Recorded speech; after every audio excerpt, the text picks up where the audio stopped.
Hi guys, I figured it out. Out. Anybody?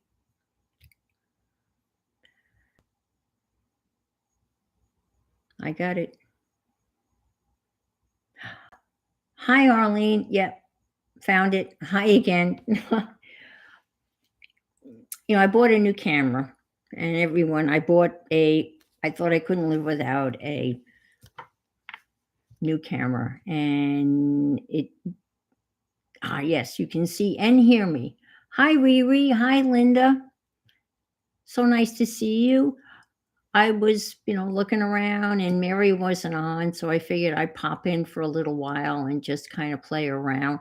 I've been working on this sewing journal, and it keeps on growing and getting bigger and bigger. Hi, Janet. So great to see you. Yeah, I figured it out. It doesn't like, I downloaded the Logic, I don't know, capture. It doesn't like it. So, anyway. Mary Lou, hi, hi, hi, hi. So wonderful to see you. Yes, I was just sitting here watching the, you know, depressing news. I'm very sad, but we won't go into why. All women in this country should be sad, but we're not going to do that. Gail, hi, good evening. Okay, your hand hurts. I'm afraid to ask why, but that would involve you typing, so that's okay. Um, my guess is Arlene maybe building something because, Arlene is the builder in the group of all strange and beautiful things. So I've been working on this sewing journal, and many of you know that I bought one of Johnny's studio boxes a while ago. Hi, Teresa. Lovely to see you.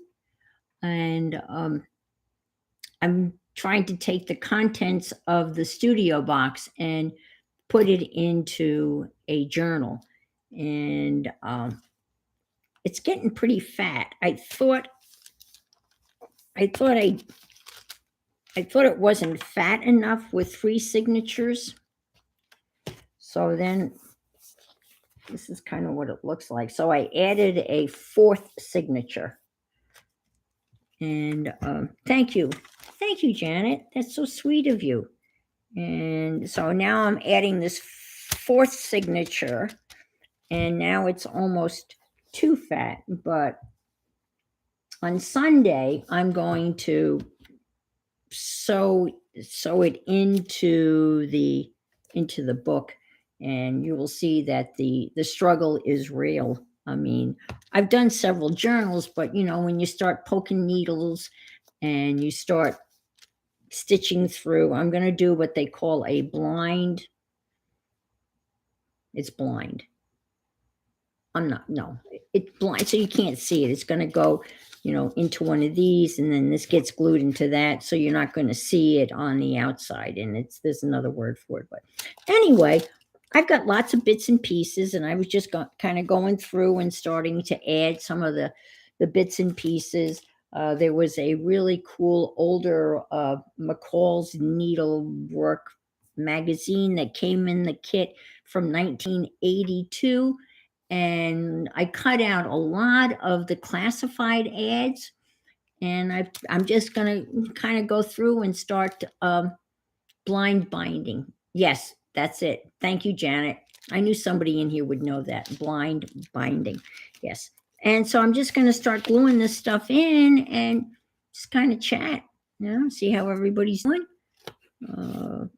I know it's pretty much hot everywhere.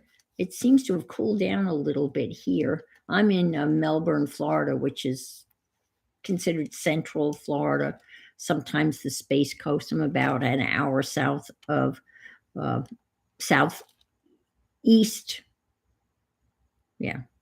southeast of Orlando. I'm kind of on the coast, about 10 miles from the Atlantic Ocean.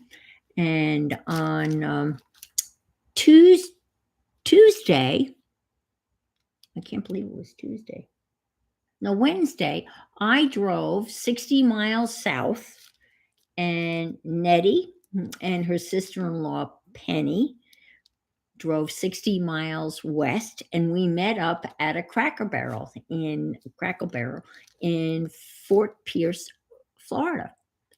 And we had a wonderful lunch at a Cracker Barrel. Now, Cracker Barrels seem to be like, hi Jade, hi Jill. Cracker Barrels seem to be, I don't know, every 30 or 40 miles if you're traveling down 95. They're just, you saw the photos. Yeah, we had a great time. And, to see somebody in person, it just takes it to another whole level. Now, I have a little craft and chat room that I open up on Thursdays, and there's usually about 4 or 5 of us in there where we can see one another face to face. But it was just nice to see Nettie. And Penny, her sister-in-law, she is a Lego connoisseur, and I am a crazy Lego person too. And so we talked Legos, and we had this lovely lunch. And then right by the Cracker Barrel, there was this Goodwill, and drove by it going into Cracker Barrel. And when I left, I thought about pulling into the Goodwill and just taking a quick peek, but I didn't. But they did. And so they shopped around a little bit. They were looking for, Aunt Beck talks about the bins where they have these great deals, but they said that this Goodwill didn't have any of the bins, so to speak. But Penny was able to get a really good score on a gigantic thing full of Legos to take home. Hi, Ron. How are you? Good to see you. I bought a beautiful yarn bowl from MBA, and I am so thrilled with it. And I'm just going to give me 1 second. I'm going to go get it because I want everybody to see the wonderful work that MBA does. I bought this for my daughter-in-law. I'm not a knitter, but she is a knitter, and there's no chance that she would pop into this stream tonight.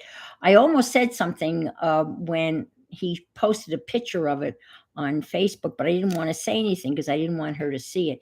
But my daughter-in-law, not sister-in-law, daughter-in-law and son are in Iceland, so there's no chance of her seeing it. But let me go get it. It's right over here, and it is just so beautiful.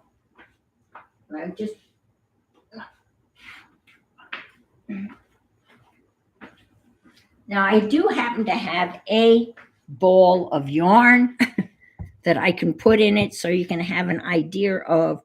Hi, Amber.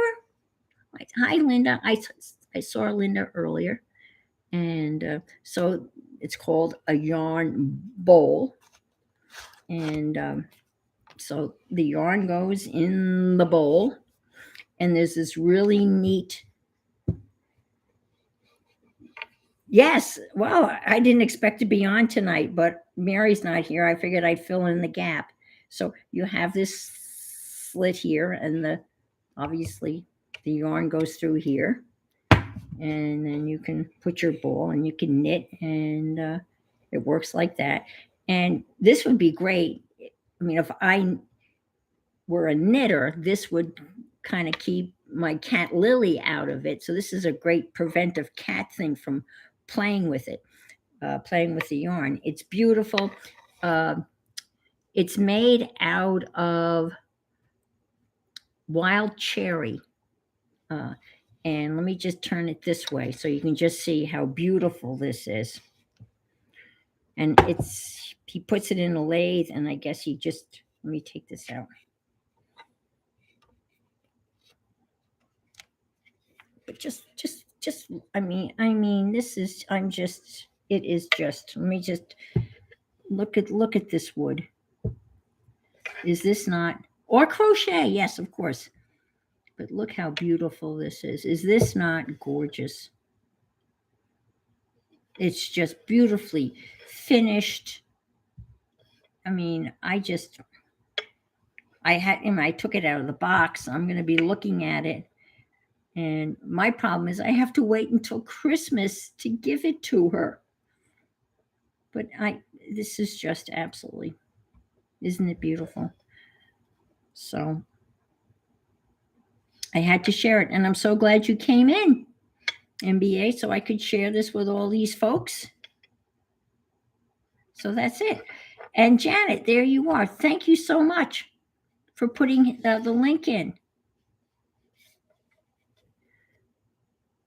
I know. I have trouble too. I was watching Barb Owen today, and she received some beautiful, happy mail, and I'm like Barb. I would much rather give than receive. I'm always very awkward in receiving a gift, and I love giving gifts, and so this is going to my daughter-in-law, Alex, and she's not getting it until Christmas. That way, I get to look at it until then. But anyway, you got to check out MBA, and it is Southeast Woodworks is the name of. This is not going to focus because this camera is. I'm sorry. Yeah, but you can check him out.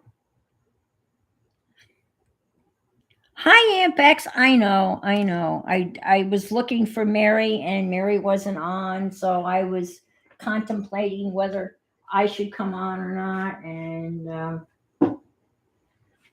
my first attempt at coming on was failure because my camera wasn't talking to my computer. But then I figured that out, and I'm here, and I'm just gonna be chatting and.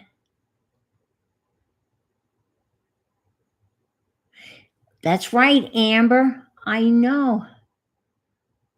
That's right, Amber. That's right.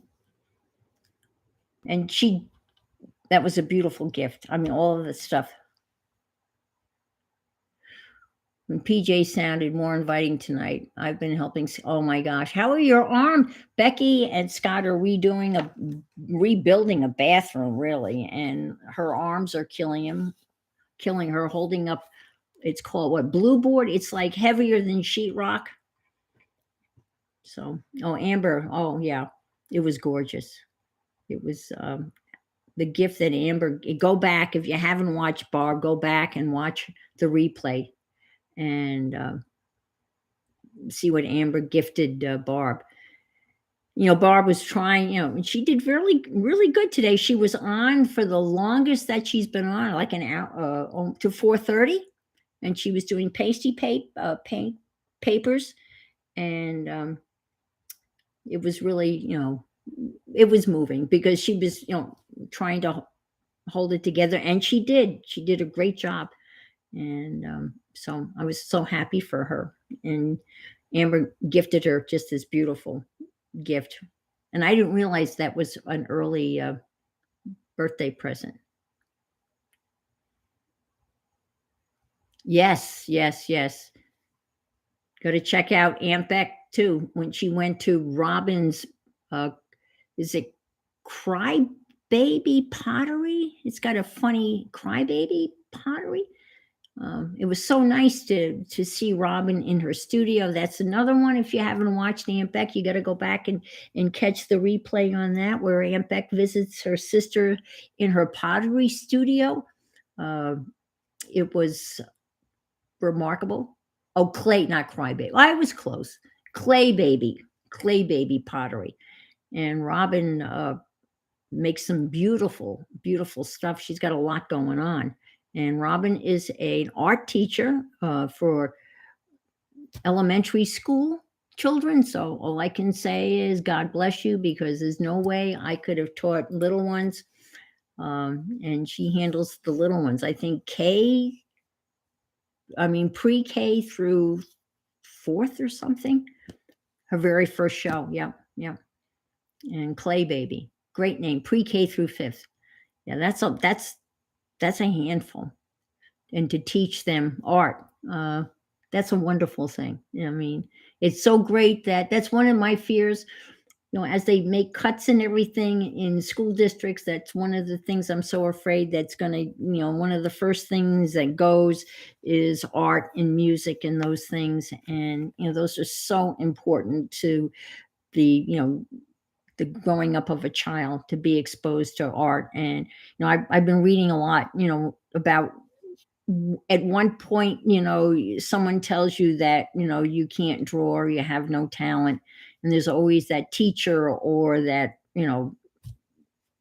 somebody that kind of poo-hoos what you're doing, and it shuts you down completely for the rest of your life. And there's, a part of, developmentally, when kids are drawing with abandonment, and whatever they draw is beautiful and they're enthusiastic about it, and it's great. And then somewhere along the line, they lose that enthusiasm. Somewhere it gets, squelched by somebody, and they, tighten up, and they lose that inability, that ability to just create. And I think it happens to so many of us. We may not be able to pinpoint when that happens, but it happens. But there's a certain point in when you're young that it doesn't matter. Hi, Deb. So nice to see you. And so Becky's sister Robin is teaching them before somebody tells them. It's a horrible, it's very mostly. Yep, they are. Absolutely, Amber. Absolutely. It's so true. Music, art. I was very fortunate. I taught at a private school where they really thought that the arts in general were very important. So they had art, for junior high up through high school. And then they had like advanced art, AP art. They had a kiln, they had pottery. They had a whole, theater department where they put on, productions. But it was a private school, and this is something that the parents were willing to, pay for. So that was provided. Okay, Robin also maintains the school's living art show. Oh, that's unbelievable. Yeah, especially now, when people, couldn't get out, at least they could see their children's work in a visual art show. That's Yeah, it's so important, so important. Hi, Made by Pam.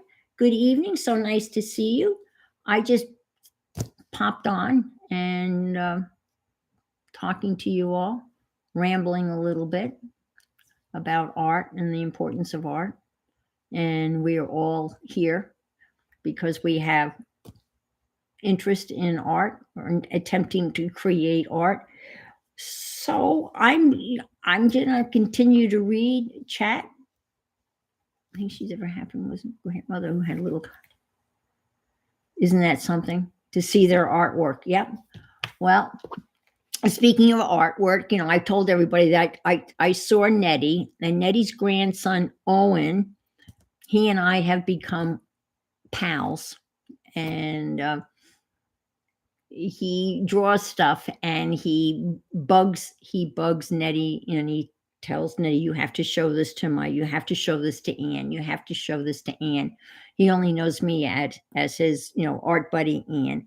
And so she'll have to take pictures of it and show me what Owen has drawn. And I had an art kit, a set of inexpensive. Hi, Scott. How are you? I'm glad you said hey. And yeah, I saw that. We attempted to do that on Tuesday, and all the plans were to do that on Tuesday, but it didn't work out. So I'm glad they were able to get their airboat ride in today. That's awesome. It looks like they had fun. I did the airboat thing a couple of months ago when my son and daughter-in-law were here, and it's something else. I tell you what, it's a lot of fun. So, elementary school. Yep, absolutely. Art is so important. It really is. It really is. And I didn't know this community existed until about 5 years ago. And now that I'm retired, I can really, spend a lot of time just putzing around and just be exposed to so many people with so much talent. And that's the other amazing thing, is how many people are here, and we share with one another. Um, and I think, artists, crafters, we have open hearts, and we are just so share techniques. Um, what we do, I mean, you can go online, and I watch so many different artists and crafters, and I learn so much from them. And it's just so wonderful to be part of this community. I made a game a couple of weeks ago. Yeah, thank you for the reminder, for the thumbs up. That's awesome. I appreciate that. And we were kidding around. It came about, uh, conversation about packages and stuff. So I made this game, and it was called "Where in the World Is My Package?" And on my Sunday morning stream, we actually played my prototype of the game, and it was great because I was playing Carol, who's in Ontario, Canada. She was playing Mrs. Gigi, who is in Sweden. She was playing, and Teresa, who I think is in here. She was playing, and she's in Alabama, and I'm in Florida. And the four of us were playing this game that I had made. And it always blows my mind that, we're literally internationally around the world, and we're playing this little game, that we played. Did Carol come in? Okay. Hi, Carol. And function of light, Flo, as we call her. In I think I'm the one. I don't know. I think Flo's name is Andrea, right, Flo? Yes, yes. When you send a package, well, it's like sending your child off to school for the first day. You want to make sure they get there, and even now, yeah, I don't want to talk about that. That's scary. Is it Andrea? Yes, you are Andrea. I remember that. Absolutely. Yep. It's one of those little pieces of information that's kind of stuck in my head. All right. Anyway, back to, I mean, I'm just happy just to be chatting here with you all. This is just so much fun. But Andrea's in the house, also known as Flo, from Function of Light. And I've added another signature, and I will sew this in. I have a little tiny sewing machine, and I talk about this little sewing machine a lot because I paid $57 for it, and it's like the little engine that could. It just keeps on going. I mean, I'm sewing through cardboard. I mean, like cereal box cardboard.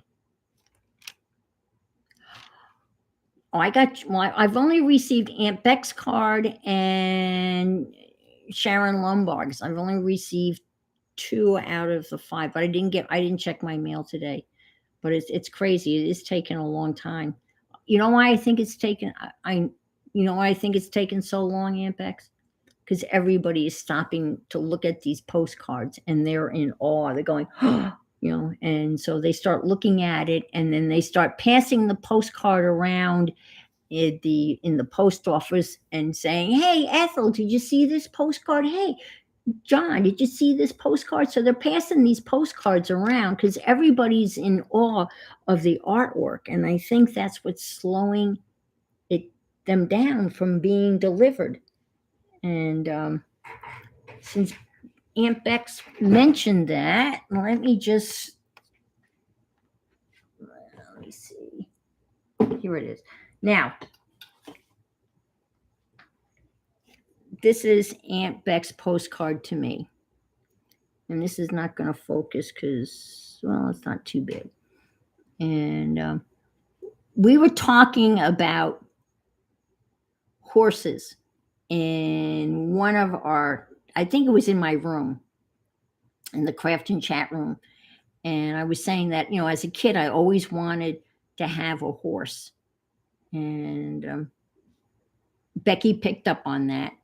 So, and I just finished the cowgirl caboodle kit for uh, Rosemary, and I did the whole cowgirl kit. And so Becky wrote, "Some people dream of going to Paris, others dream of horses." And that was me. I was the one that dreamt of horses. Told her about how much they love the envelope on the happy. Yeah, I really believe that, because we really go out on these postcards. And so she's got Paris here, and then the horses. And then so that's her postcard. And I also, the other postcard I've received is Sharon Lombard's. And I don't know whether, oh, Becky received mine. I know Becky received mine. I tried to do a friendship, like a friendship thing. Oh, I love it. And this is the one, this is a beautiful card I got from Sharon. And I love the way she collage of all these little bits and pieces. And she's got the little phonograph. So far I've gotten 2. And I know Aunt Bex, how many did you send out? You sent out like almost 20 of them? So you'll have quite a few when they finally come in. I never worry, you ladies make it easy for me. Okay, all right. So I got part of this kit was a bag full of buttons. And it came in this, and it said vintage button pack. Now Johnny packs everything up. 15. Okay, so that's nice. You'll get 15 back, hopefully. Oh, you've gotten 7 back. Well, that's good. That's a good return. That's almost half. And so in the Graphic Fairies, they have a sewing bundle, and in there they had button cards. So I took the buttons that came in this, and I sewed them on one of the button cards that were part of the Graphic Fairies. And I'll tell you what, it was a biatch to sew these through the paper. But that was some of the prettier buttons. And then the rest of the buttons, I cheated. I glued them on the card. So, but this bag was full of buttons. So these are my button cards that are going to be stuck in this journal. Yeah, buttons and these are vintage. And what did we decide? We looked up vintage the other day. We looked up the definition of vintage. Yeah, you always wanted a horse too, Gail. Yeah. And when my grandparents moved out into the country and there was a big pasture in the back, at that point, I was convinced that I was getting a pony, because that's why they moved there. And I said to them, look, there's a pasture. And I said, you have a garage. And the garage can be the stable for the horse. I had this all figured out. Yes, vintage versus antique. Antique is 100 years old. And in cars, in order to get a classic license plate, I think they have to be 40 years old. But vintage is, I can't remember now, but we looked this all up. But I was convinced the horse, I was getting the pony, and it was going to live in their garage, and it was going to be out in the pasture behind their house in a small town out on Long Island called Sayville. Now, Janet, you probably know Sayville, because Janet is a Long Island girl. Well, yeah, I had it all figured out, but never got the pony. But I was planning. And yeah, Janet's in here. Janet. Yes, you do. Yes, I lived in Sayville for a while. I had an apartment above a a pizzeria when I was going to Dowling College. You probably know Dowling College. That was in Oakdale. That's where I got my undergraduate degree. That's right. They wouldn't have had to mow the lawn. Yeah, absolutely. Okay. Well, this magazine, these little things that I cut out, the little classifieds that I want to glue in this book are coming from that magazine. Yeah. Or this is 1982. And the prices are interesting. But I'm going to glue those in. I'm doing a lot of, I hope you don't mind. I'm just, BSing you, but it's so fun to just talk to you. Yes. Yep. Well, when I started at Dowling College, it was Adelphi Suffolk University. It was a branch of Adelphi University. And then a guy by the name of Robert Dowling donated millions of dollars, and then they changed the name from Adelphi Suffolk to Dowling. So I think I was the first class to get a Dowling diploma. And quite honestly, we were all kind of bummed because we really wanted to an Adelphi University diploma because no one had ever heard of Dowling College. And so we thought we got kind of gypped, but it didn't really matter in the long run. There was a parent teacher night at school. I digress. This is one of those things we're going to see a lot of tonight. I digress. But it was a parent teacher. It was a parent night at Holy Trinity where I taught, right? And I was sitting there, and the parents were there, obviously. And I happened to say, well, I was giving them a background as to where I went to school. And I said, I went to the small 4-year, liberal arts college out on Long Island called Dowling College. And I'm sure nobody in this room would have ever heard of Dowling College. And there was this couple. It was standing room only. This couple was standing up against the wall in my classroom, and they raised their hands. They have their kind of like their hands are up, like the kids would raise their hands. And I'm going, yeah. And they said very sheepishly, well, we both graduated from Dowling College. And I was absolutely flabbergasted. So my poor father, even though he paid my tuition, he never really thought it was a real college. I don't know what he thought it was, but it was a real college. And real enough that I was able to go get my master's based on my my undergraduate degree. But that was I never expected to meet anybody, especially in Florida. High school reunions. Oh yes, yep. Our 50 was last year. 20 miles. Yeah, but last year was a hard year. You're not going to go, Aunt Beck. They're talking about high school reunions. Yeah, Aunt Beck's job ride would be 800 miles. That's yeah. I read from that book on Sunday mornings. It was on fire when I lay down, and he has a whole thing in there about things that you should do. And it's like the 9. He said I couldn't come up with 10, but I've got 9 like commandments. He was referencing the commandments, and I had to laugh because one of them actually was go to your 25th high school reunion. If you don't go, that's the one to go to. And that's the only one I went to. I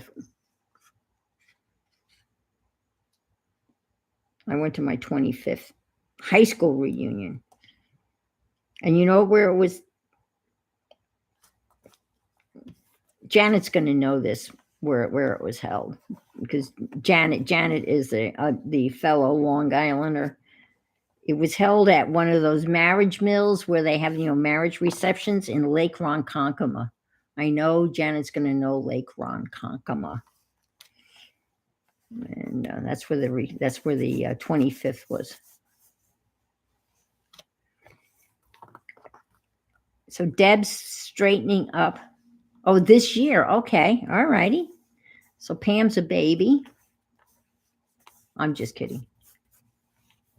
Well, you're younger than the rest of us. Well, younger than me.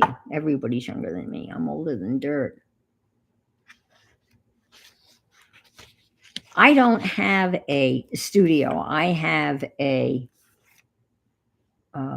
thing.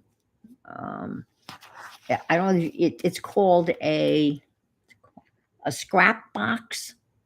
It's one of these things that fold in and then unfold, and it keeps on unfolding. But when it's all folded up, um, it doesn't take up much room. But when you open it up completely, it's like 9 feet, and it has what they call totes to put stuff in.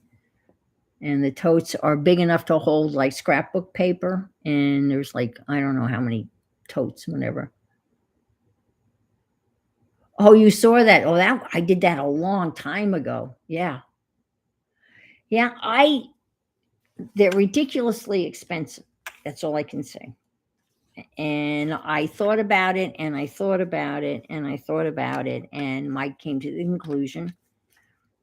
And this is my reasoning. I thought to myself, you know what? I've been working my whole life. I started babysitting when I was 12, 13. I worked every summer, I worked all through college. The only time I didn't work was when my kids were little. And I thought, damn it, I'm retiring and I'm going to buy me one of these. And I bit the bullet and I bought it. And I hired a carpenter to put it together. And here it is. And I need to organize it. Like we all need to organize our stuff. I need to organize this too, because it's gotten out of control. This is a little graphic that came out of that magazine.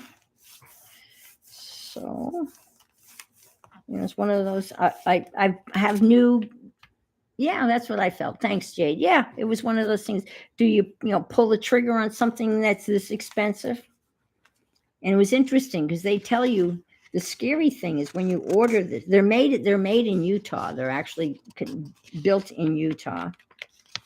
And my son lives in Utah, and he said, "Oh, that makes sense because there's a lot of crafters, scrapbook crafters out in Utah, and it was basically designed for scrapbook." Yeah, that's exactly. I love it. I do. Oh, you're in Utah. Okay. All righty. And my son lives in Taylorsville, in the Salt Lake City area of Utah. He's been out there for several years now. I was just out there. I was just out in Utah in March. So that's cool. So we've got a Ute. They're not Utonians. They're Utes, right? Yeah, you're the Utes. Oh, okay, about an hour from you. Okay, very cool. Yeah. And he's been there for, well, quite some time now. He's got 2 boys. He's divorced, but he's got two boys, my grandsons, who I love dearly. And we FaceTime every Sunday. He is so good every Sunday. So we chat. And I get to visit with the boys. The oldest boy is a hockey guy. He plays hockey. So I get to, that's why I went out there in March to see him play in a hockey tournament. So I've got this thing here. I'm not going to be able to do that tonight, but I'm going to sew this in, and that'll be one of these side tucks. And it's kind of flimsy, so I'm going to reinforce it with this piece of paper. So this is going to get sewn in here, and I'm probably going to cover that with something. And then I printed this out on sticker paper from the Graphics Fairy, and I'm going to sew this in here, and this will be another side tuck. And this is the fourth signature that I decided to make. And this is from Graphics Fairies. Oh my gosh, that's ancient. That is ancient. I guess it's still out there. Well, thank you. Thank you, Janet. I really need to take this all apart. And yes, she is. Absolutely. I've got, Becky and Janet, they put up links like there's no tomorrow. I can barely put my own link up. It takes me forever. I can't. I know I'm doing something wrong, but every once in a while I'm in another stream where I'm a mod, and the person that's doing the stream will say, okay, if you have a channel, put your link up, and I can't even figure out how to put my own link up. So I'm pathetic when it comes to that. Thank you. But I need to take this all apart and rearrange it. It comes a point where, I have some stuff and I just shove, it's one of those shove. I mean, how many of you just shove stuff in? I just shove stuff into the tote. And when I open it, I'm amazed. I find stuff that I didn't know that I had. I know a lot of us have been talking about finding stuff we didn't even know that we had. And that's my case. Because I don't need anything. I don't know that, but I always seem to find reasons or things I need to buy. I'm trying this glue and I'm not so sure. Oh, this weekend. Oklahoma next week. San Antonio the next week. Oh my gosh.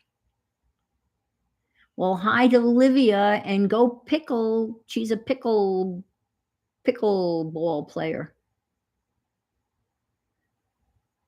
It's called shop. Yeah, absolutely.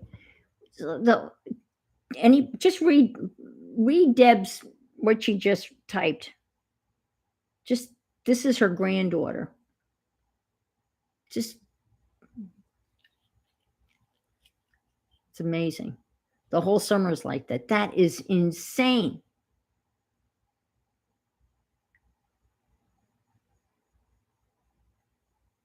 Oh, that would be great. And if anybody could do it, Scott could. If you go online, I found there was a woman that replicated. I've seen a couple of people actually replicate this scrap box thing that they, and I saw a woman make one out of several bookcases and lots of, wheels on caster wheels and all of that. And it folded all up. And it was pretty impressive. And I think she bought, the bookcases. They were 12 inches deep, which these are. She bought everything at Walmart. I have the plans. I saved the plans. I have blueprint plans to this.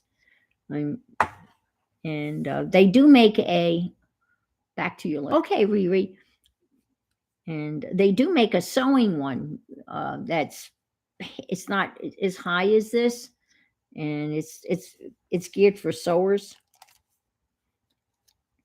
But when going back to the kind of the story of when I finally pulled the trigger on this and I decided to order it, they made it very clear. It was kind of scary. They made it very clear that it's a curbside delivery, and it's going to be dropped off at your curb. Period. And they had that in capital letters in several different places. They said this is a curbside delivery, implying that, you have to get it from the curb to your house. And I was like, really? And that you had to live on a road big enough for a tractor trailer to be able to turn around in. And I was a little nervous about that too. I live on a regular sized street, but fortunately, at the end of my street, I live in a 55 plus community, and there's like a club at the end of my road that has a big parking lot. So I figured this tractor trailer would be able to turn around there. So I ordered it, and they said, so it was built in Utah, and it was put on a, I know, I was a little scared, but I went online, and it didn't seem as, I think they were just, the CYA, they were just covering their ass on this, but they were pretty adamant about it. So I get word that it's going to be delivered between, I don't know, 10 in the morning until 5 in the afternoon, the huge window of time. And I felt like, I felt like a kid, like I felt when I was waiting for my grandparents to come, kept looking out the window, kept on waiting. And sure enough, 10 to 5, this freaking, it was a tractor trailer. I mean, with the cab, and I mean, it was a full blown tractor trailer.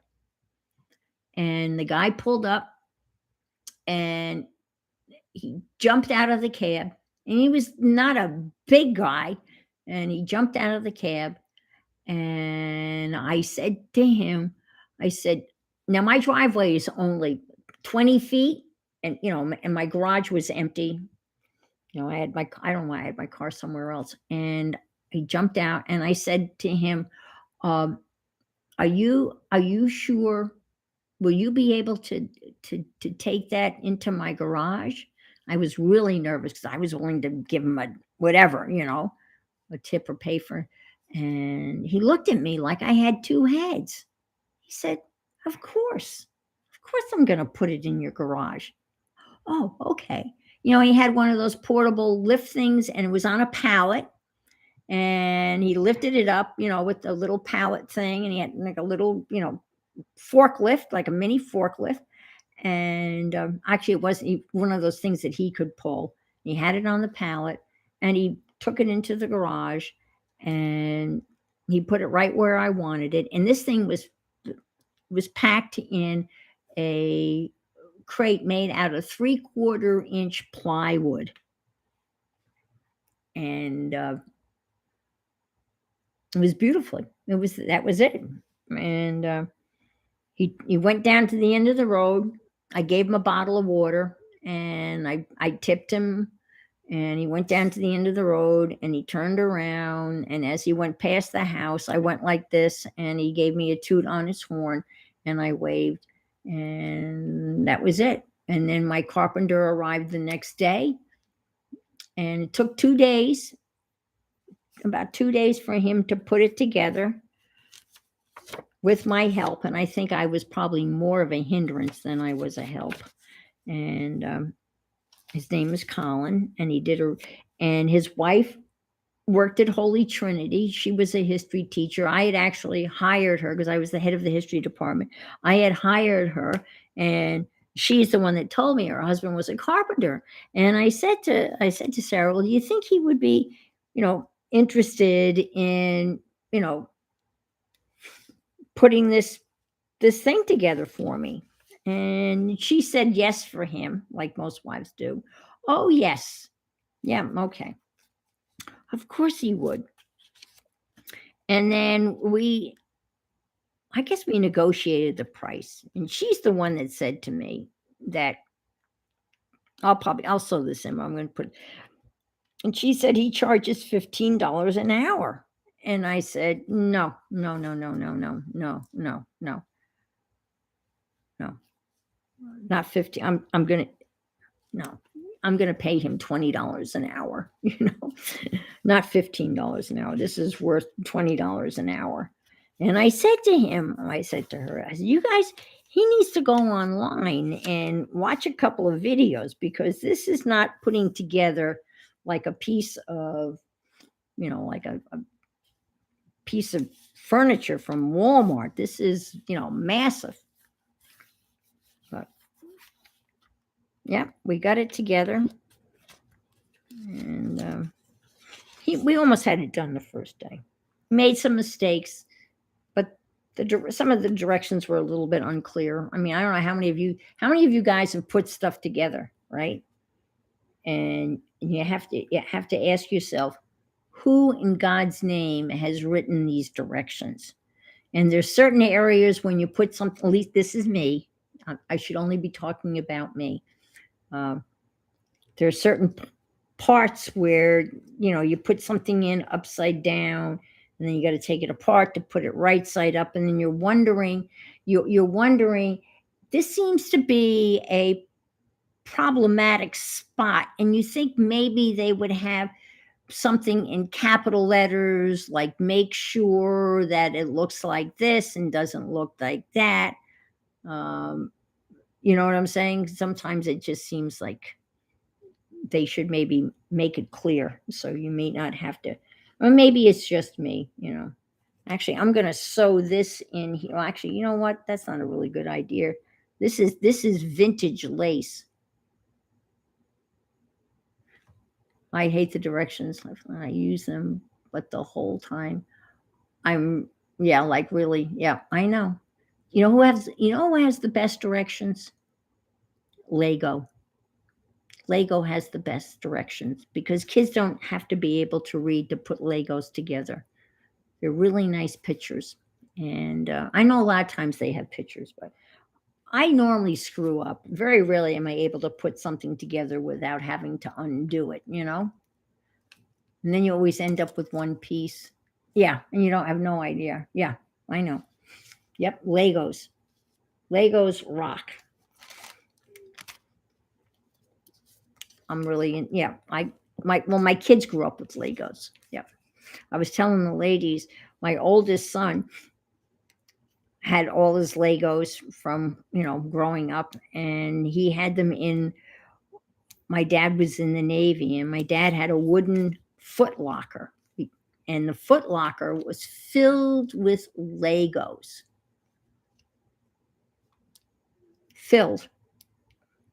And he finally decided to relinquish them, and he packed them all up and he mailed them to his nephews. My two grandsons are now in possession of his massive Lego collection, and they're building, you know they've got built Lego buildings everywhere, in the bedroom and down in the basement. And my grandson has built an entire stadium with Legos, and he's not Legos, little Legos, every kind of, he's using all in just very creative ways. It's just so cool. And now he's making, he's got a kids YouTube channel, and he's making little videos, like stop action videos with his Legos. He just started doing that now that, I guess school is out, so he's doing. So I these are from Graphics Fairy, and I printed these out on sticker paper. And so that's kind of, and then I just cut them out. So that makes for an easy installation. Let's see. Also, when the pictures, the furniture.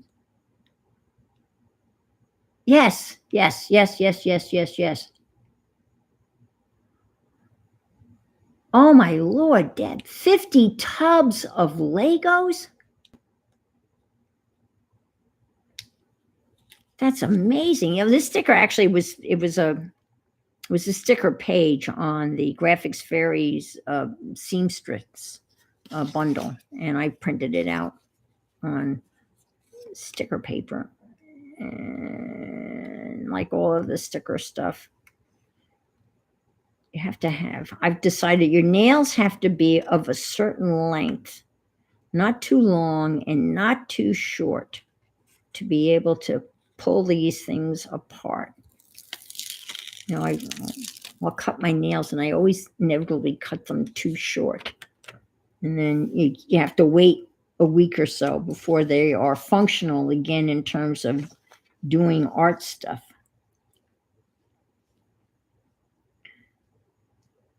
I'm going to go in a little bit because I that's okay. I can still stitch this paper because all this other paper, all these other signatures, I have stitched. I've put a stitched around them. So I'll have to go back, and I like to do a little sewing. So let me just move this over here. This was kind of like an afterthought. And I'm making some tags. I'm using a lot of the pattern paper.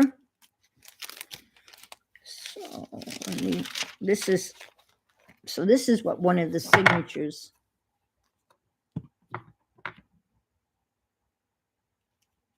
Yeah, they look good. And when Graphic Fairies, I think Deb, you subscribe to Graphic Fairies, don't you? I think. And they'll have in the bundles, they'll have what they look like, stickers. They have that white outline around them, and to indicate that it's like a sticker. So this is one of the signatures that I made earlier, and he did it once. You had a dinosaur, okay? Well, they have someone's built airplanes, castles, car wash, yeah, space. Yep, they've got the Star Wars thing. I bought the Volkswagen Bug that I built a couple of years ago, and I had a Volkswagen Bug. My Volkswagen Bug was red. This one is blue, and this one has a surfboard, and it's got a cooler and it's got a rack, and on the top of the Volkswagen Bug, it has the surfboard and it's got a cooler. And when you open up the cooler, it has wine glasses in it. Yes. And the seat folds down, and it's got like a little piece of cloth that looks like a beach towel, and the hood goes up and the trunk goes up, and the details is just amazing. And they have a whole line of what I guess you would call like adult Legos.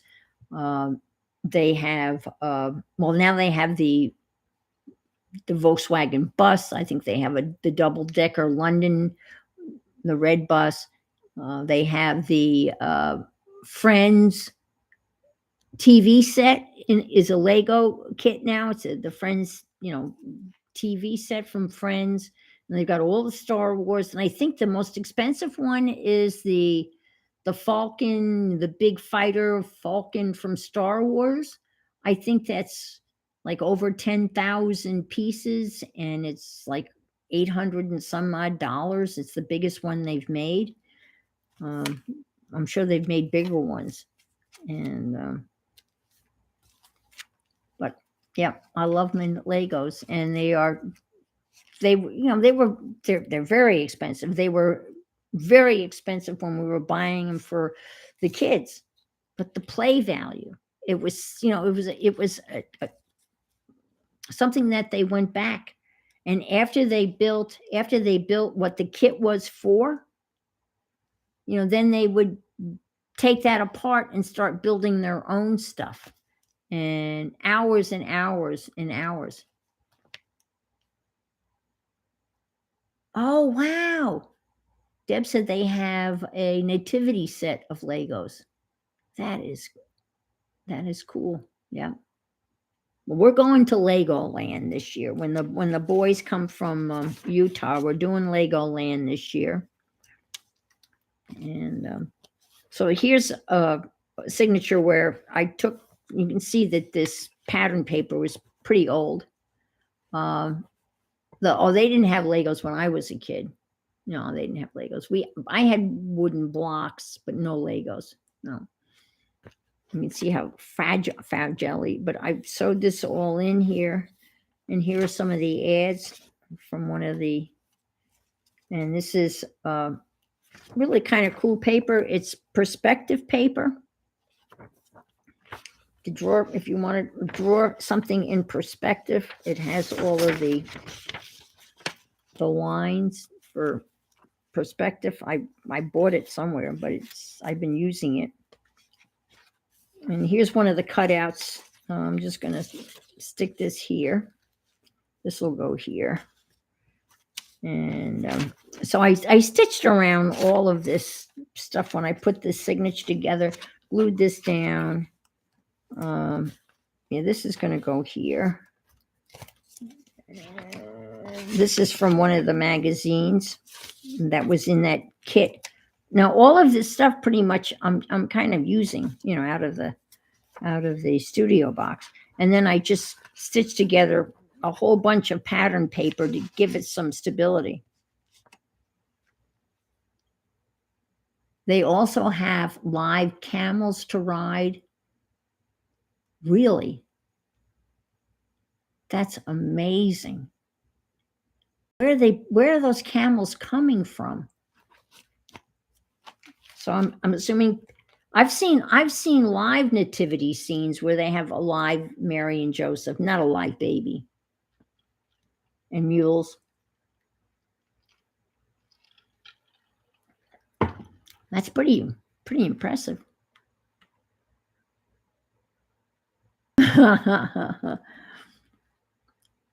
So Janet said she rode a camel when she went to Arizona, and she said, "Oh my goodness, hello." Well, I understand they spit. I don't know whether I don't know whether that's made up, or I heard that they were spitters, and you don't want to be spat upon by a camel. But I don't know whether that's exaggerated or whether that's true. I know their reputation is. Okay, she have no idea that the camels are just inside the gates in a huge tent. Oh my gosh. That's insane. Well, I'm thinking, well, it's got to be cold, right? Where you live, it's got to be cold in December. Well, I guess the camels are pretty, I guess the camels are adaptable. They spit a lot, Jade said. Okay. Yeah. They're huge. Yeah. And do you mind me asking, Janet, what possessed you to get on a camel in Arizona? I'm just curious. Was there any alcohol involved? No, I'm just kidding. I'm just kidding. Forget I said that.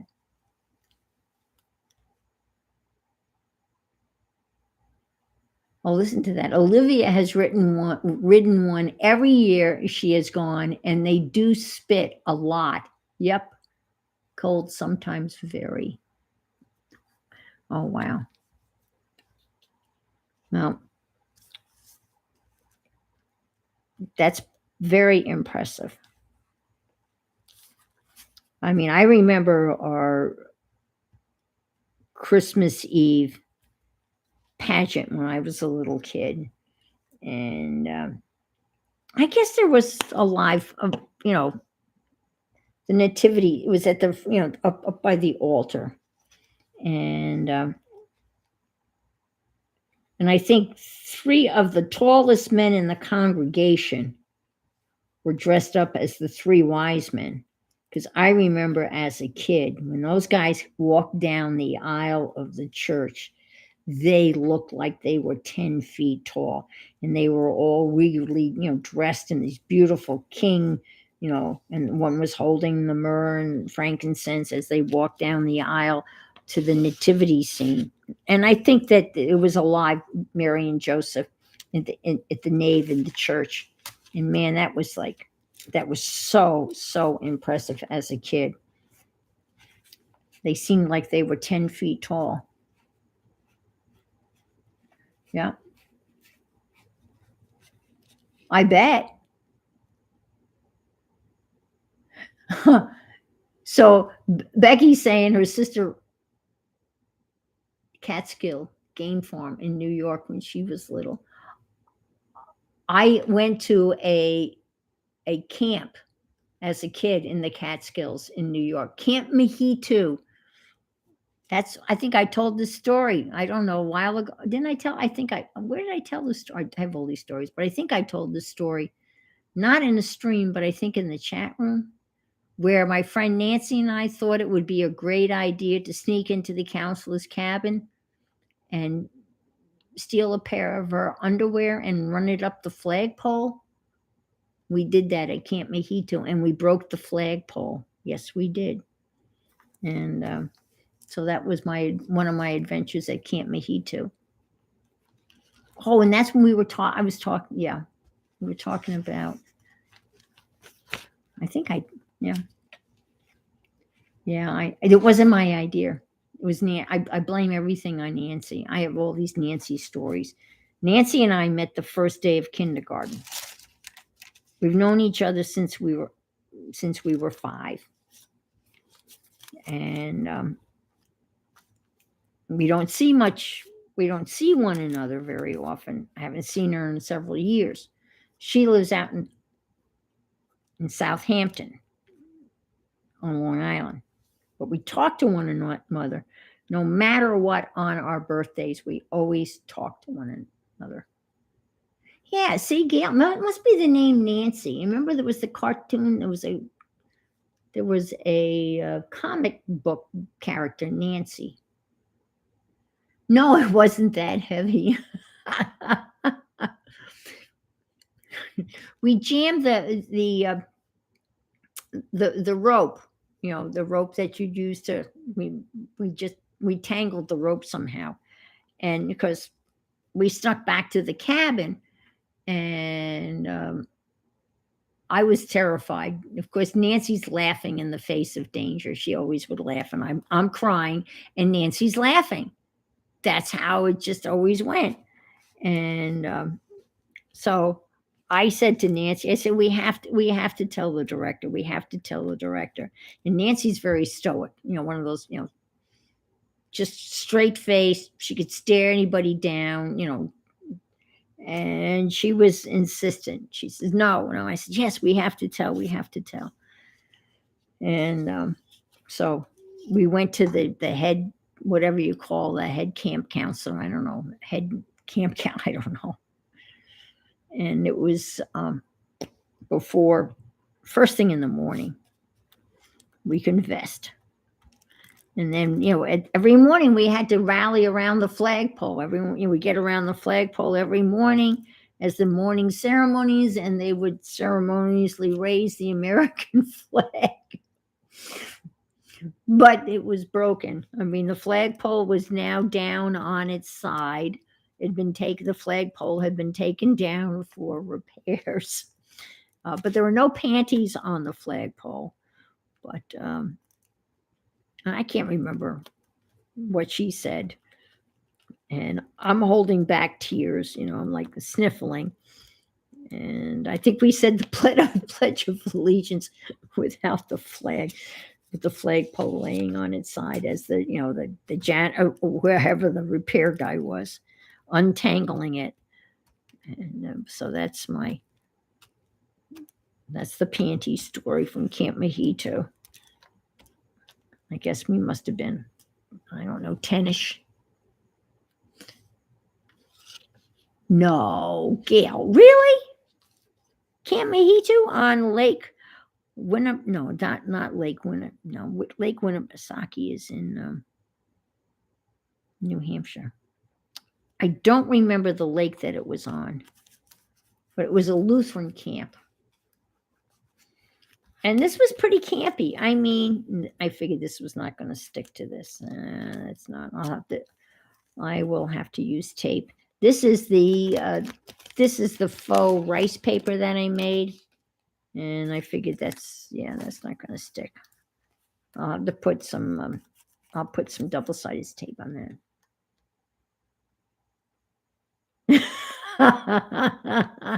Yes. I could have done that. Yeah. Oh man, it was pretty embarrassing. But this was a pretty rough. I don't know what camps are like now, but we were in cabins, obviously in the woods.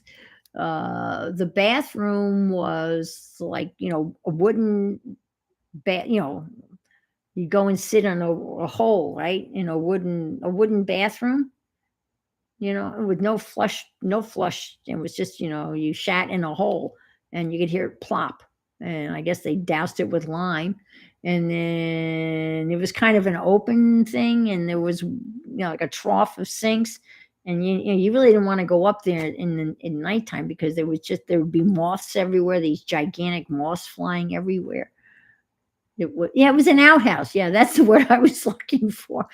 But it was like a 5-seater. It was more than, it was a whole bunch of seats. Uh, like, yeah, a giant. There you go, Amber. A giant outhouse. I could. Yeah, yeah. That's yeah. It was a super outhouse with, I don't know, maybe a 5-seater. I guess not. Yeah. And I guess there was toilet paper. I don't remember now. This is a great cover. We have sunk down to talking about an outhouse at Camp Mahito. I wish I could remember the lake. But, it was your classic, camp. You had a big dining hall, and you would sing. If anybody, oh my God, if anybody had their elbows on the table, everyone would start singing the song, da da da, elbows on the table. Do you live in a whatever barn? So everyone would mock this poor person who would inadvertently have their elbows on the table. The whole, all of the campers would burst out into the song. Yeah, I know. Spiders. We didn't have showers. You know where we bathed? This was pretty funny to think about. We bathed in the lake.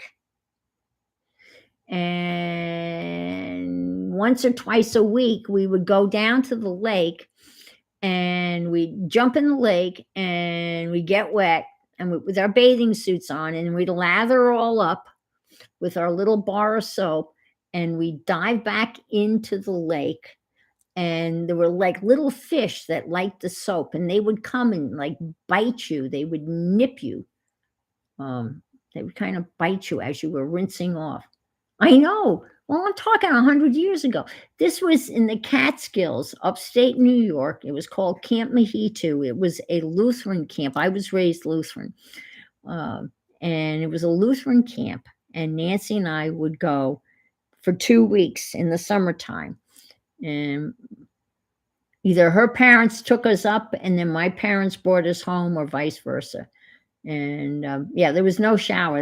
We bathed in the lake, where these damn little fish would bite you, pinch your little legs, and all you could hear is all these little ow, ow, oh, ow. You see all these little screams of everybody being bitten by these little soap loving fish, I guess. I don't know. And then, you'd have the campfire, you'd sit around, and then there were, crafts where you did the, you remember where you braid that little plastic stuff. There's a name for that. And you had like a little keychain at the end of it. So you'd come home and say, oh, I made this for you. Parents would go, oh, this is beautiful. And what do you call that when you, yeah. I don't remember, I don't remember scary stories around the campfire, but I'm sure there were. And I think there were, thank you, a lanyard. That's exactly what it was. We made little lanyards. And then, of course, there were Bible stories and volleyball and Newcomb ball. We played something, I think it was called Newcomb ball. It wasn't volleyball. You threw the ball over the net instead of having to hit it like in volleyball, as I recall. But I think that's about all I remember from Camp Mahito. But I do remember one year we tried to talk Camp Mahito, and it's M-E H-E-2, and it was in the Catskills. And I don't know whether it's still there or not. I doubt it. Actually, well, now 13 years ago, when Nancy turned 60, I made a video for her birthday present.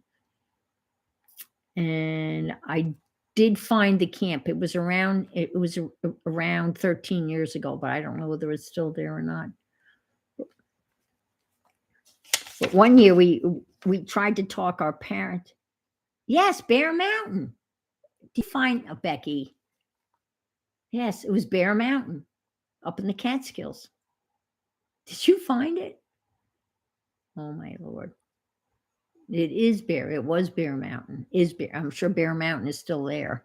I shouldn't say was Bear Mountain. It is. It is Bear Mountain, New York. That's in the Catskills, isn't it? This is all your fault, Becky. You brought this up because now, Becky, 1937. Okay, the history of Camp Mahitu. Is it still there?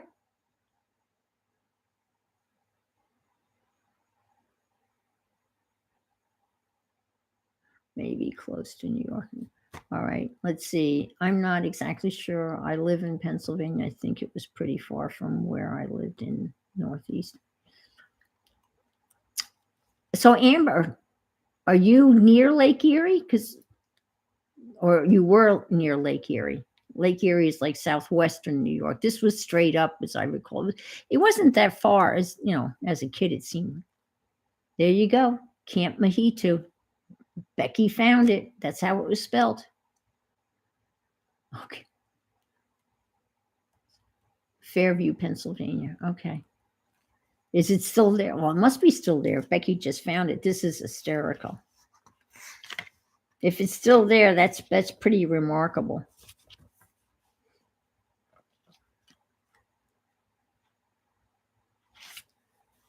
That's it. Camp Mahitu, established in 1937. Well, if it's still there, that's pretty. I'm sure those cabins have indoor plumbing now, and maybe even AC. I don't know, because it was pretty primitive. Camp Notre Dame. Okay. Camp. Oh, Becky, you are a hoot. Oh, my Lord. Becky found a link for Camp Mahitu. That is hysterical. Oh, Lordy. Oh, Lordy, Lordy, Lordy. Talk about a walk down memory. I can register now. Okay. I'm right on that. Maybe I could be a camp counselor, a senior camp counselor. That is funny. Yeah, I know. I was thinking the same thing. Notre Dame is in Indiana. We could all register. Oh my Lord. Camp to the sleepaway camp for girls 7 through 57. We are located along the shores of Lake Kanawaki. There you go, in Harmon State Park, Bear Mountain, just 40 miles north of New York City. See, I knew it wasn't that long of a trip. We'd have to lie about our age. You think? Well, I couldn't even, turn 15 around to make it 51. I'm way past that. Well, I've got the 7. I'm 73. I don't know. Phipps camp out. Oh my Lord. Well, thank you, Becky. That is amazing. Yes, road trip. Well, I camp out. Yeah. Well, I would love to go to Squam Lake. I am sure. Deb is such a cynic. Listen to her. I bet you they would take our money. I'm sure they would.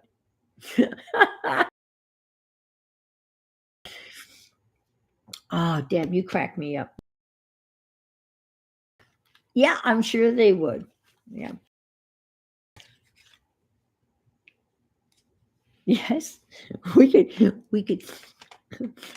raid the camp and we could show up with all our crafting stuff, Or we could teach the arts and craft. Instead of making lanyards, we could make junk journals.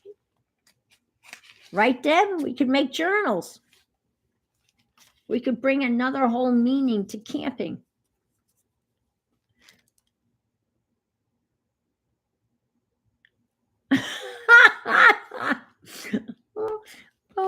Oh, Deb saying, I know the wood, so why not the Lutherans?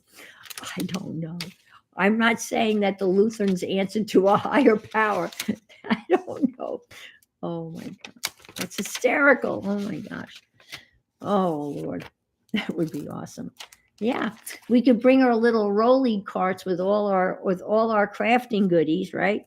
And show up and and chew the yeah, Barb, I bet Barb's class is going to be fun. Oh, has anybody looked at that? Has anybody taken any look at Squam, Squarm Lake in New Hampshire? Has anybody gone to take a peek? I did. I took a peek. And yeah, I did look. I did look. And the reason why I looked is my sister lives in New Hampshire, whom I have not seen in about 5 years because of COVID and everything. And I don't, New Hampshire's a big state, and I don't know where she is in comparison to Squam Lake, but that wouldn't be hard to find out. And it's pretty I knew pretty expensive depending on the accommodations that you pick. I think and you have to stay the whole week. You can't just go in. You have to stay the whole 14th through 18th, all 4 days, 5 days. And I think it's like $1,800 to $2,300. You having a sound problem?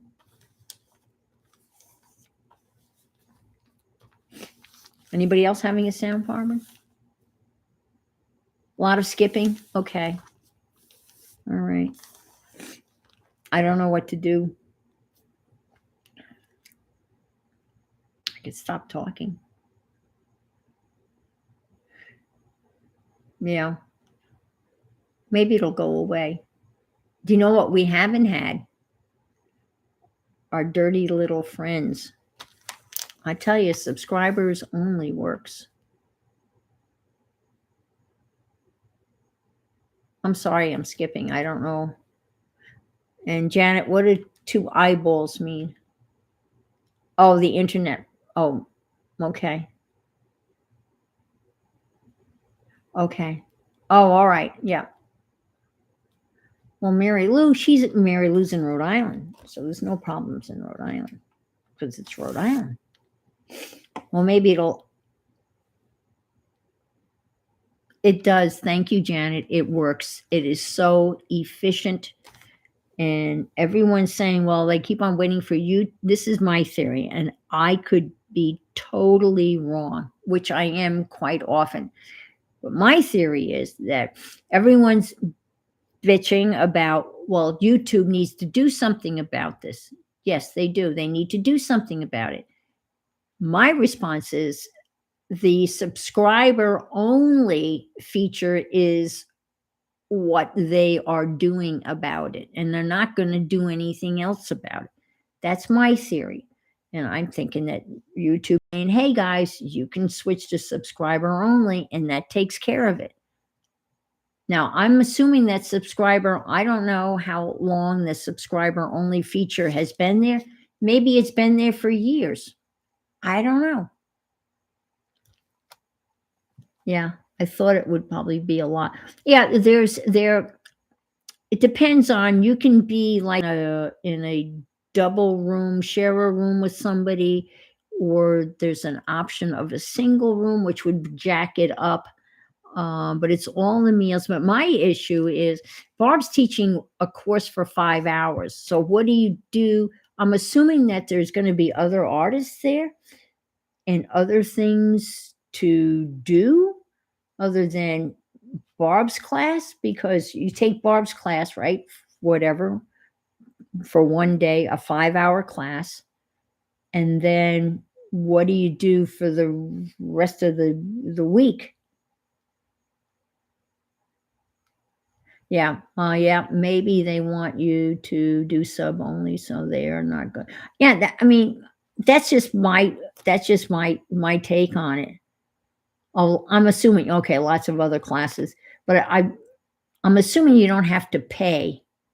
Oh, they are having all sorts. Okay. So I'm assuming you wouldn't have to pay for those. I'm assuming, and you assume you make an ass out of you and me. I'm assuming that you don't pay extra for those classes, that they would be included in that price. Okay. Hi, Lori. Look, there are other teachers. Okay, that's what I thought, other classes too. Yeah. Or only go, well, you can't. You have to, they make that very clear that you have to go for the whole duration. You have to go for, you can't just go from when Barb's there. You have to stay. Oh, I don't. She posted the link. You have to go back, Deb, and look at her stream, and not this stream, but the stream. But last week she had a link. No, I think the price is. Yeah, I think that's probably it. Yeah, I think you're right. Yeah. Bob stream, there is a link, and you can find the info there. See, I wouldn't even give it a second thought, but I've got a cat.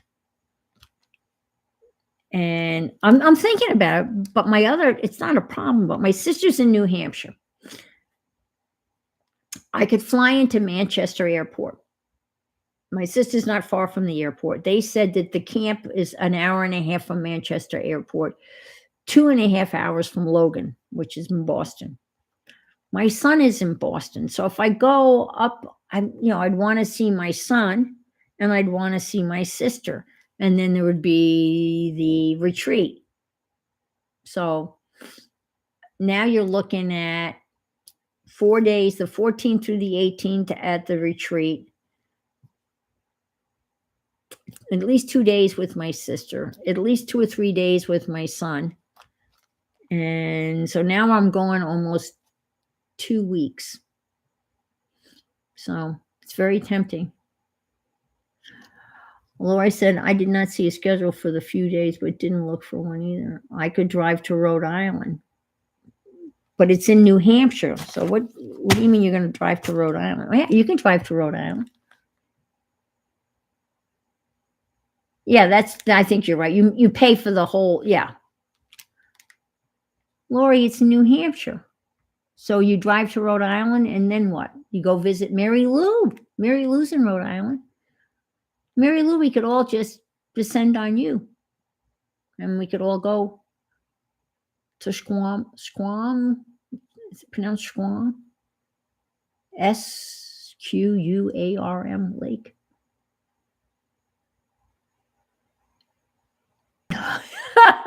No, Lori, it's in New Hampshire.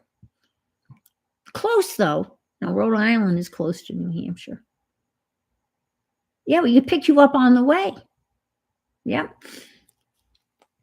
I think we should rent a Volkswagen bus and do the hippie thing. Well, there are 10 instructors. Okay.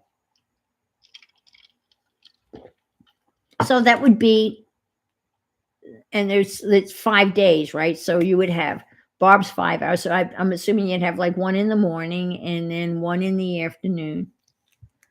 Yes, come and get me in Pennsylvania. Yep. I can drive there too. I could too, but from Florida, it's a kind of a long ass drive from Florida. I mean, I'm thinking, it's one of those things. if I didn't have,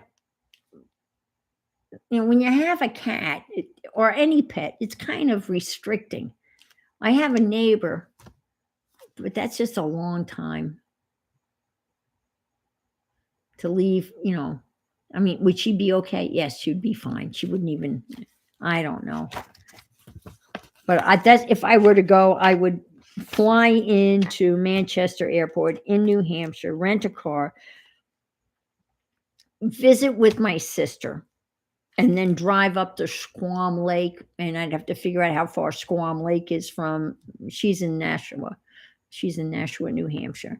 And then come back to Nashua and then, or drive from Squam Lake to Boston, which gives me the heebie-jeebies because I've only driven in Boston once. Or just skip Boston and drive to Cape Cod because my son and daughter-in-law have a place in Cape Cod. So you're in Brookville. You're about an hour and a half from Pittsburgh. Yeah. Oh, yeah. That is quite a trip for Barb. Yeah. And here's the other thing. I'm assuming that they're providing for that cost. They're providing all of the stuff that you need for the stuff that she's doing.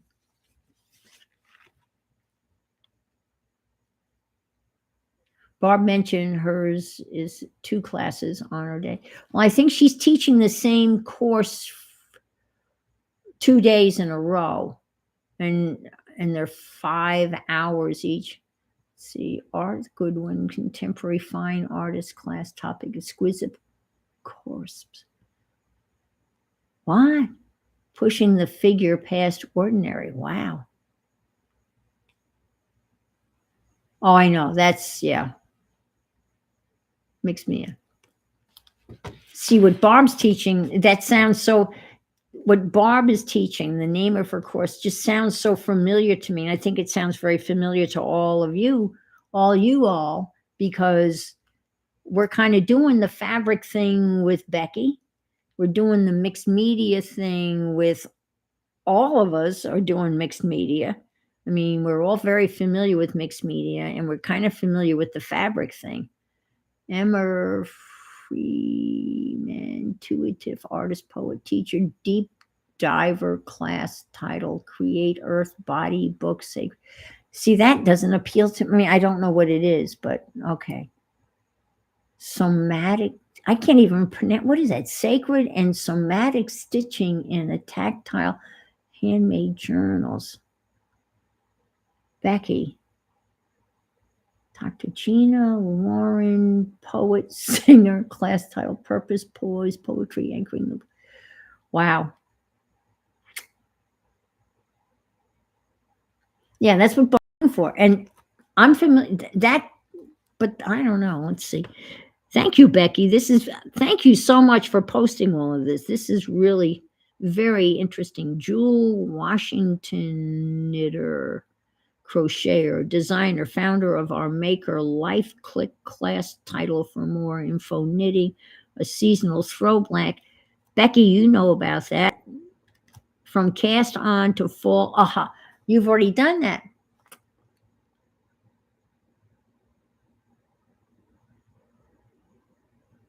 Yeah.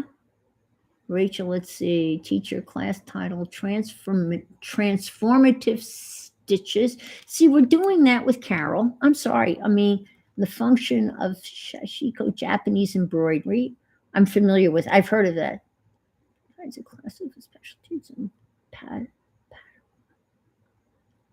That's okay. Robin Mirror.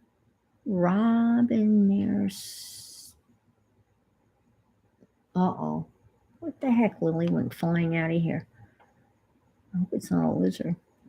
Mixed media. Okay, mixed media. Journal class. Okay, that's.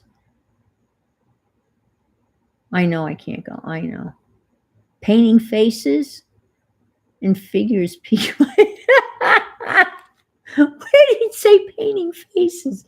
Lori, what are you reading? Are you going to Rhode Island to paint faces? No, there's a guy. Leveling up your crafty toolbox. Becky, thank you. I mean, thank you so much for typing that all out. That was awesome. Thank you so much.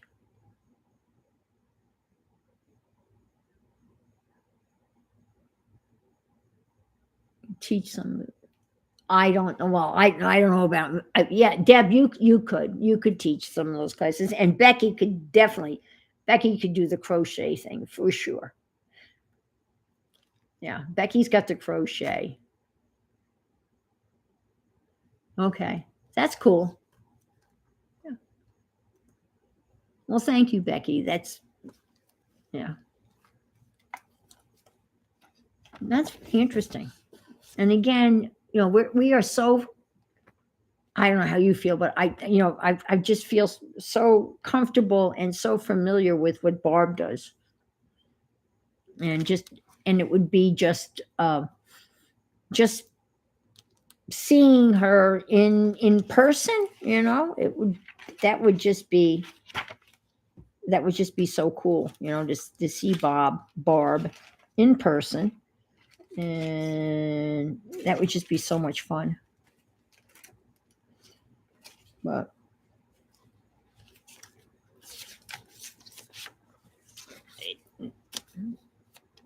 the things that, and that's not to say that they wouldn't be, fascinating things. Yeah, that would be it. And if it would be great if you could just go and for that one day and do Barb and then leave. But see, and I understand why they're not going to do that, because they're not going to allow that. Yeah, absolutely. Yeah. Mm-hmm. Yep. Yeah. Well, how do you? Well, I'm asking Deb. Yeah, how do you pronounce that, Deb? Well, you can't tell me how. Here is the Pacu Padugua. Padugua. Yes, for the camaraderie. And you know what would even be better? If a bunch of us could go, usins. I mean, I mean, that would be a blast if we could, as a en masse, if we could descend upon Squam Lake en masse. This was one of the choices for Thursday. Painting faces. Oh, okay. I I don't know. I don't know, Lori. I didn't see painting faces.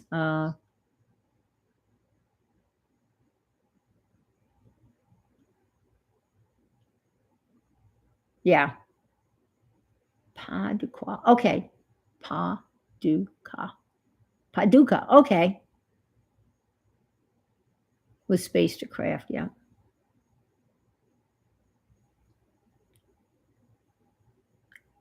Yeah. She would be shocked. Go, hi, Barb.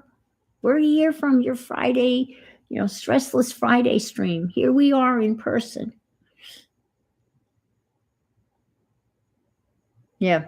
That would be fun too, Beck, just to find a place, get one of those where you rent a house or a cabin and just say, yeah. Well, I think, isn't it Brooke was the one? Didn't they buy a place up in Maine? Yeah, she would cry. Yeah, yeah. I think she would cry. For sure. There would be some tears. I think we'd all cry. I know. I mean, I think that would be pretty emotional. But there's, you can people now on vacation, they rent whole houses. People do that. And, but I think Brooke,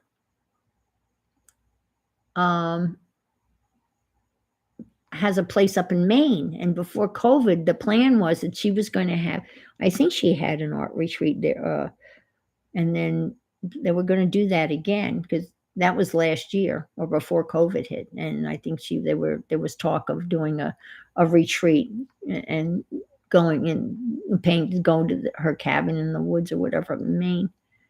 But but I haven't heard any. She's got the back things going on. Yeah, but I haven't heard talk of that since last year. So yes, she would ugly cry for sure. Yeah. Well, she held it together today. God bless her. I think she's doing really well. Rough spot, but and now she's dating somebody. Isn't that awesome? We're talking. Poor Barbara talking about.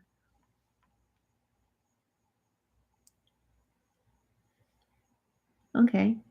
Andrea makes gets together with some sewing friends and they set up folding tables out on a huge porch and stitch their hearts out. We could craft our hearts out. Yeah. Yeah. They rent a huge cabin. Yeah. Mm-hmm. Well, Becky, you're kind of where you are, Becky, you're kind of in the middle. I mean, where you are situated. Yeah. I agree, Amber. Absolutely. You know, it, yeah, it was quite the journey for her. And I think all of us, to some certain extent, I was involved in the pass around journal through Dee Dee. And I was, so touched when, she read mine. And I felt so bad because I, I kind of brought her to tears, but I didn't mean to.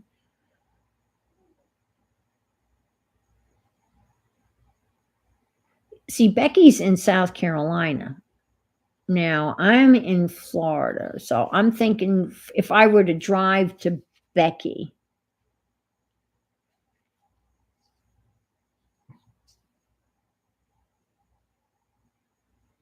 All right. We get a hotel and have a dedicated room to set out and lock up the room. We have also done a big house in the woods and other things. Oh, okay. Yep, absolutely, Amber. See, Kimberly, isn't Kimberly the one that's on near the Outer Banks?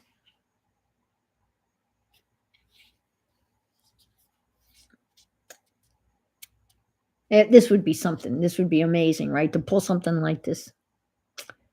I think we all need to buy the lot. If buy lottery tickets, folks, buy lottery tickets.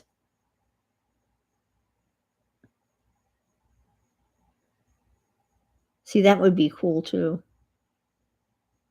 Well, if you had, I don't know, say you had 6, 7 people, and as you said, Becky, you divide that among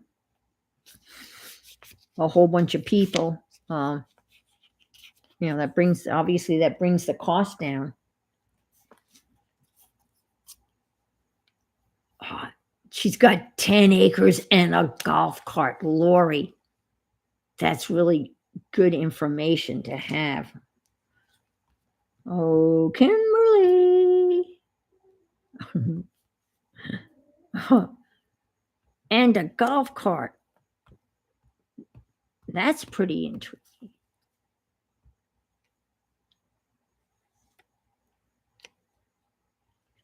Is she in Maryland or?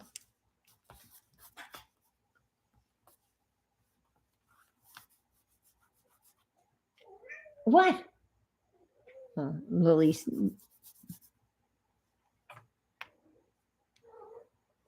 We just send out poor Kimberly.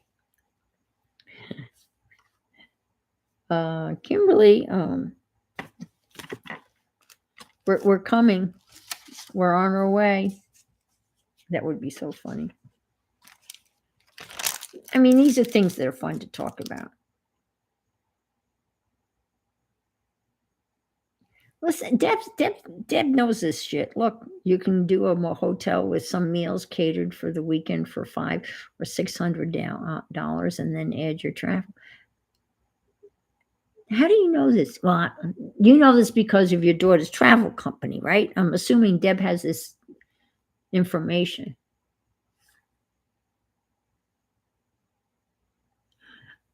Good night, Gail. Thank you so much for stopping by. Yes, it has been fun. It's been fun to talk about these things and kind of ponder ponder the possibilities. Yes, it would be awesome to someday get together.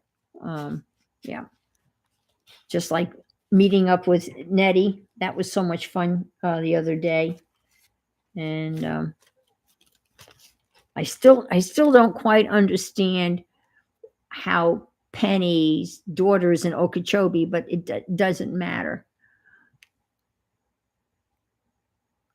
Well, if we'll come get you, Amber.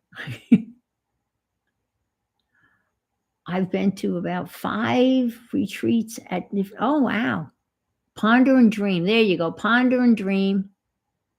All right, Aunt Bex, thank you so much. I'm going to say good night. And you know what? Thank you so much for stopping by. This was fun. It was impromptu. And I was looking forward to seeing Mary. And I understand that everything's kind of up topsy turvy for her, but it was so wonderful. Didn't get much done, but it was just fun chatting and having a good time. So good night, all. Carol will be on.